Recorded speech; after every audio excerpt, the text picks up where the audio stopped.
ساتھ ساتھ جناب والا کچھ چینجز ہوئی ہیں. عمران خان صاحب نے اپنے وکیل کو تبدیل کیا ہے. اب ان کا ٹیم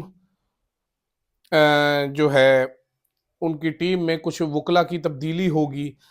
نیاز اللہ نیازی صاحب عمران خان کے ترجمان مقرر کر دیے گئے. اس کے علاوہ ایک دو وکلا مزید رکھے جائیں گے عمران خان کی ٹیم میں جو چھوٹے موٹے کیسز کے لیے. ساتھ ساتھ فیصل چودھری صاحب جو کیسز کر رہے تھے اب وہ سلمان راجہ صاحب کریں گے. عمران خان سے ملاقاتیں، سہولیات والا جیل میں، یہ سب سلمان راجہ کی ڈیوٹی لگا دی گئی ہے کہ سلمان راجہ صاحب ول ڈو دس. سلمان راجہ صاحب اس پر کام کریں گے. اب وہ کیا کام کرتے ہیں وہ نہیں. ساتھ ساتھ شیر افضل مروت صاحب اور ان جیسے چند اور لوگ ہیں جو پارٹی کے خلاف بیانات دیتے ہیں. عمران خان صاحب نے اس پر کہا ہے کہ جناب شیر افضل بیان دیتا ہے تو آپ سارے اسی بیان کے پیچھے لگ جاتے ہیں. کارکنان کی توجہ جس وجہ سے اس بیان کی طرف جاتی ہے پارٹی کو خراب کر رہا ہے. میں بڑا کیئرفل سے ورڈ یوز کر رہا ہوں کہ وہ پارٹی کو خراب کر رہا ہے. آپ نے اس کا جواب کارکردگی سے دینا ہے تاکہ کارکنان کے پاس بتانے کے لیے کچھ ہو، ہمارے فالوورز کے پاس بتانے کے لیے کچھ ہو، آپ کے پاس ان کو کچھ بتانے کے لیے ہونا چاہیے. آپ ذرا کارکردگی دکھائیں.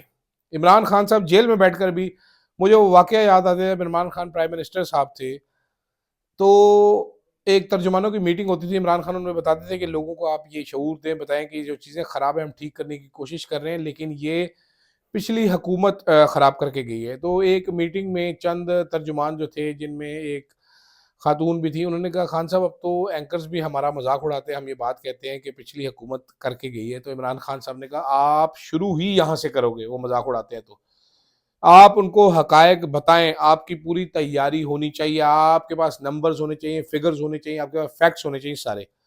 تو جیل میں بیٹھ کے بھی عمران خان کا زور اسی چیز کی طرف تھا جناب کہ بھائی کارکردگی جو ہے وہ دکھائیں، وہ بتائیں آپ کر کیا رہے ہیں. ساتھ ساتھ اب کچھ کرنا چاہیے، کوئی تحریک کی طرف آئیں، عمران خان کی رہائی کی طرف آئیں. کچھ اس پر بھی بات ہوئی. کافی سارے لوگوں کی کلاس ہوئی ہے آج جناب والا جیل کے اندر.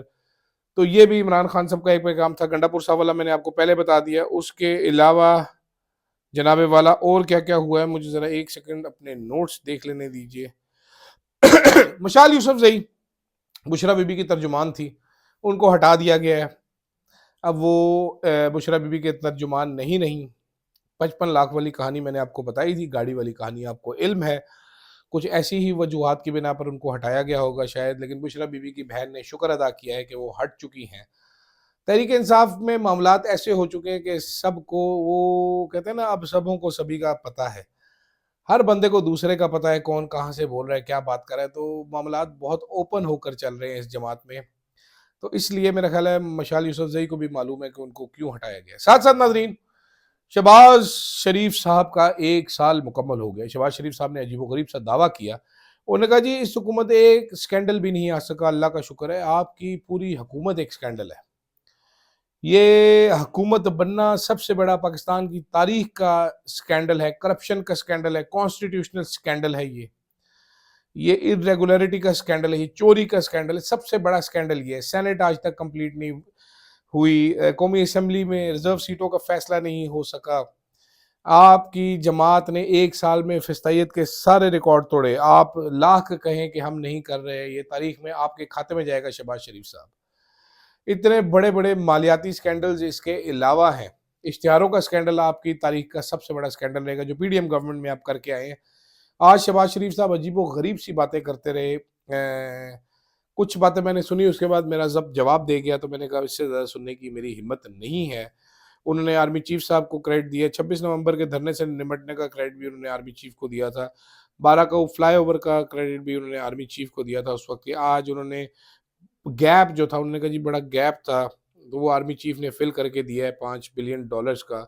تو بہت سارے لوگ اس گیپ میں مزید فلنگ کر رہے تھے، وہ بھی ہو گیا جناب والا. آج حال کچھ ایسا ہے کہ شہباز شریف صاحب نے جو باتیں بتائی ہیں، جو فگرز بتائے ہیں، میں سنتا رہا اور پھر میں سوچتا رہا کہ یہ کس ملک کے بارے میں بات ہو رہی ہے. چائنا کی بات کر رہے ہیں، یہ انڈیا کی بات کر رہے ہیں، کینیڈا کی بات ہو رہی ہے، آسٹریلیا کی بات ہو رہی ہے.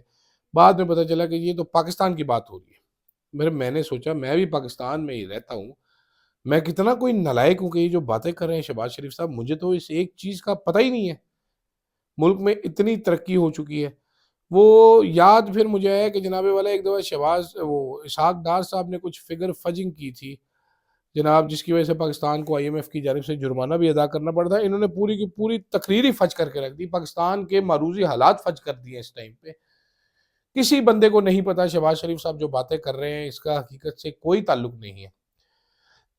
آج جو غریبوں کا حال ہے، جو برا حال ہے، جو سفید پوش طبقہ جس کو مڈل کلاس کہا جاتا ہے، وہ مڈل کلاس جو ہے وہ تھرڈ کلاس ہو چکا ہے. اس حکومت میں کوئی ریلیف کسی قسم کا نظر نہیں آ رہا ہے. انرجی کی پرائسز جو ہیں، پیٹرول پرائسز، بجلی کی پرائسز، گیس کی پرائسز لوگوں کی جان لے کے جا رہی ہیں. لیکن شہباز شریف صاحب نے اپنی تقریر میں جو سب اچھا ہے کہ رپورٹ دی، یہ پاکستان کی نہیں ہو سکتی، یہ مریخ کی ہو سکتی ہے، یہ چاند کی ہو سکتی ہے، کو کاف کی کہانی ہو سکتی ہے. زمینی حالات اگر آپ باہر نکلیں، گھر سے باہر منہ نکالیں، تو جو مہنگائی کا تھپڑ آپ کو پڑتا ہے گالوں پر، اس سے کہیں یہ نظر نہیں آتا کہ جناب یہ پاکستان کے حالات ہیں جو شہباز شریف صاحب بتا رہے ہیں. مجھے نہیں پتا حالات بہتر ہو گئے ہیں اس ملک کے، شاید وزیروں کے ہو گئے ہیں، مشیروں کے ہو گئے ہیں، حکومت کے ہو گئے ہیں، بیوروکریٹس کے ہو گئے ہیں. عام آدمی کے حالات بہت برے ہیں اس ٹائم پہ. مزید اس میں گراوٹ ہی آ رہی ہے. آج نوکریوں، تاریخی بے روزگاری کے سامنے ہے، نوجوانوں کو نوکریاں نہیں مل رہی. تاریخی میسو لوگ ملک چھوڑ کر جا رہے ہیں. تاریخی طور پر اتنے زیادہ لوگ نہیں گئے. معلوم نہیں کہاں کیا اچھا ہو رہا ہے. مہنگائی کے حال دیکھیں آپ. میں تو بول بول کے تھک گیا. ہمارے میڈیا کو مہنگائی نظر نہیں آتی آج کل. کیا کہہ سکتے ہیں. فی الحال کے لیے ناظرین اتنا ہی. مزید خبریں سویرے کرتے ہیں، ذرا اپنے عظیم تبصرے تجزیے بھی صبح کرتے ہیں. فی الحال کے لیے اجازت دیجیے گا. اللہ حافظ.